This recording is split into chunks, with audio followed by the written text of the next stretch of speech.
Agora, aproveitando essa questão de cobrança de clube, né? Eu acho também que a imprensa que deveria cobrar mais de outros grandes clubes brasileiros mais apoio ao esporte olímpico, mas só cobram de um, basicamente. Pode aprofundar, Mauro César Pereira. Falando da questão da possibilidade, isso ainda está sendo discutido em Brasília, mas hoje o cenário é que as SAFs vão pagar 6% de imposto, e os clubes associativos cerca de 11%, 12%, né? 11%. E o Flamengo começou o movimento contra isso, e uma palavra do presidente do Flamengo foi muito criticada por algumas pessoas, que ele disse, olha, o que for deficitário a gente não vai manter. Isso é uma ameaça às modalidades olímpicas? De certa forma pode ser, mas se é deficitário, por que tem que manter, né? Ah, não, mas o Flamengo tem tradição em várias modalidades, tem 11 modalidades olímpicas. Sim, mas se é deficitário, por que tem que manter? Por que outros não mantêm? O São Paulo acabou ano passado com o seu time de basquete. Não teve muita repercussão. E ontem houve uma rápida entrevista lá no Grupo Globo, eu vi na internet, da presidente Leila Pereira, do Palmeiras, e ela foi questionada com relação a fazer jogos do time feminino no Allianz Parque, para atrair mais público e tudo mais. E ela respondeu, eu concordo com ela, que o público palmeirense não se limita à região do Allianz Parque, tem Palmeirense e Barueri, onde aconteceu essa partida ontem feminino entre Corinthians e Palmeiras, né? E que os palmeirenses devem frequentar o estádio onde o time está jogando. E eu acho que tanto no time masculino quanto no feminino. Tem que jogar onde está jogando. Tem palmeirense toda parte aqui em São Paulo. Qual a dificuldade? E ela também pediu mais apoio das televisões. E aí ela falou sobre isso, falou sobre a questão de quanto arrecada e tudo mais, e que para jogar no Allianz com o time que não é o time masculino, pelo acordo com a W Torre, no caso, tem que pagar. E tem agenda de shows, ou seja, que não é tão simples assim. O que ela falou é muito parecido com o que o BAP falou, presidente do Flamengo. Muito parecido. Ela foi um pouco mais sutil, né? O BAP foi grosseiro, tentando fazer uma piada, foi grosseiro. Foi grosseiro, foi extremamente infeliz. Mas o conteúdo ali, tirando a grosseria, é muito parecido. É muito parecido. E eu acho que isso é muito pouco debatido. E eu estava reparando, por exemplo, agora, na sexta-feira, né? A abertura dos Jogos de Inverno em Milão. Aí aparece lá um grupo de atletas, entre eles a Rebeca Andrade. Foi dito que a Rebeca é de Guarulhos, que ela ganhou medalhas, que ela é campeã, etc. E ela é sensacional, a Rebeca, né? Mas não falaram qual é o clube dela. Não falaram qual é o clube dela. Então a própria imprensa às vezes joga contra, né? Porque toda vez o atleta do Pinheiros tem que falar atleta do Pinheiros, o atleta do Minas é do Minas, é do Flamengo, do Corinthians é do Corinthians, do Botafogo é do Botafogo. Tem que falar. E nem sempre falam. Tem atleta olímpico que você vai olhar a rede social e não diz nem qual é o clube da pessoa. E aí a gente cobra, sabe, não, se o Flamengo desativar algumas modalidades, que sacanagem.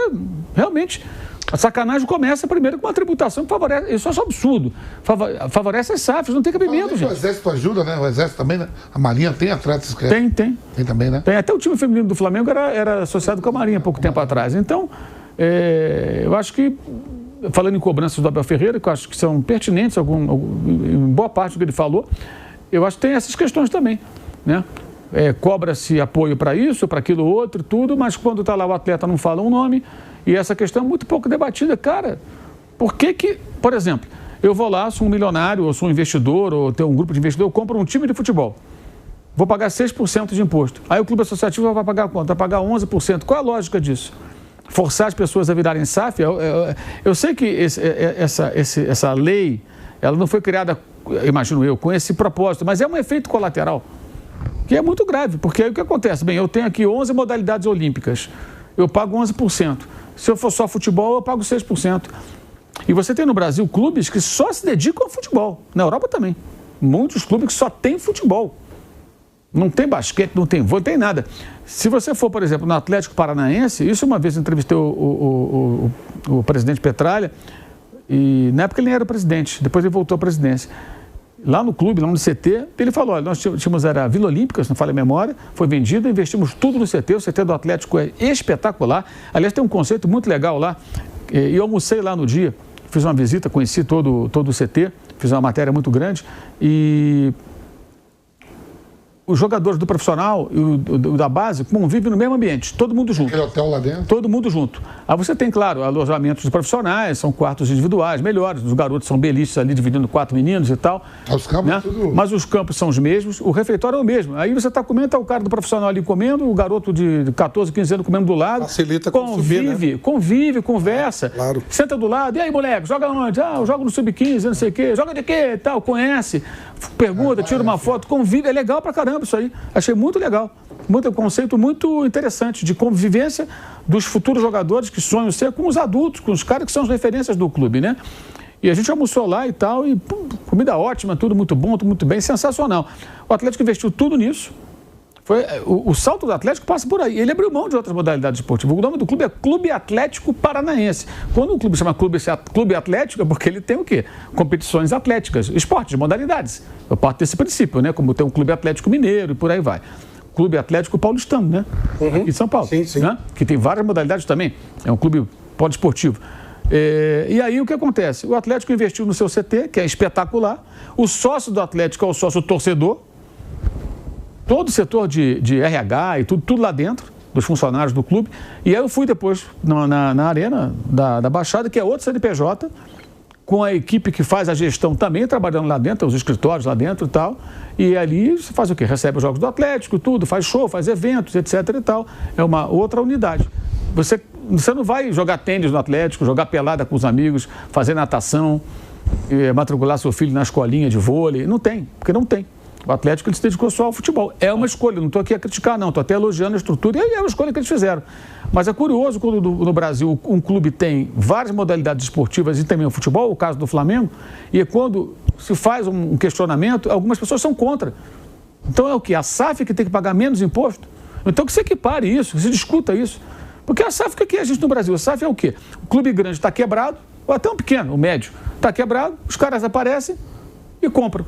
Seja o milionário que quer fazer daquilo ali seu hobby, seja porque tem paixão, ou seja, coisas confusas, como a 777 no Vasco e a Eagle, que não é mais Eagle, no Botafogo, que ontem conseguiu um acordo com o Atlanta United, né, para sair do transfer ban, mas pelo que eu li por alto aqui no jornal, o Globo, um empréstimo com juros altíssimos, negócio maluco. Em nome do Botafogo. Cara, o futuro do Botafogo, assim, é um negócio muito preocupante. Muito preocupante. É uma SAF.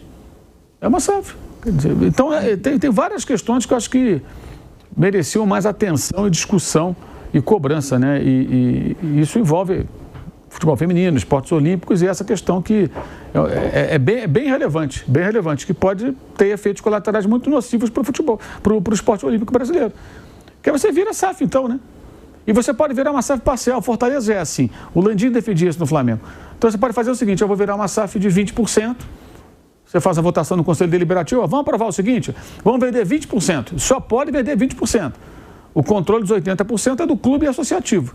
Você consegue alguns investidores ali que vão comprar 20%, buscando dividendos e tal, para botar algum dinheiro talvez, e você se beneficia com 6%. Então, meio difícil entender isso aí. No mínimo que fosse igual, né? Que fosse equiparado, mas a priori não vai ser assim. Vejamos aí como é que isso vai se definir lá com os políticos em Brasília. Bom, a gente estava falando aqui, antes de encerrar, eu quero perguntar até para o Vampeta, se der tempo também para o Mauro, para o Flávio, sobre essa situação do Neymar, Vamp. Porque você é campeão do mundo, né? E a CBF tem um padrão que ela diz que ela posta parabéns só para os campeões do mundo. E o Neymar ficou meio descontente de não ter sido parabenizado pela CBF, parou de seguir a CBF nas redes sociais. O que você achou dessa postura do Neymar e da CBF, Vamp? Você que é campeão do mundo e que sempre tem a sua postagem de parabéns por isso. Ah, nem sabia, eu sei que o Neymar, Tevez e o Cristiano Ronaldo fazem aniversário no mesmo dia, né? A gente até brinquei com o Flávio aqui no programa, eu digo, Flávio, teve alguma coisa aí, aniversário do Neymar? Lembra que eu perguntei? Foi, mas tava com as filhas. Tava com as filhas, que o Cristiano Ronaldo não foi pra, não tá jogando, o Tevez é treinador, mas não, acho que isso é uma bobagem, Chico, tem coisas maiores.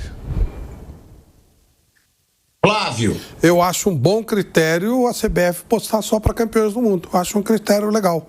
interessante. Não importa. Claro que já teve. O Zico não é campeão do mundo.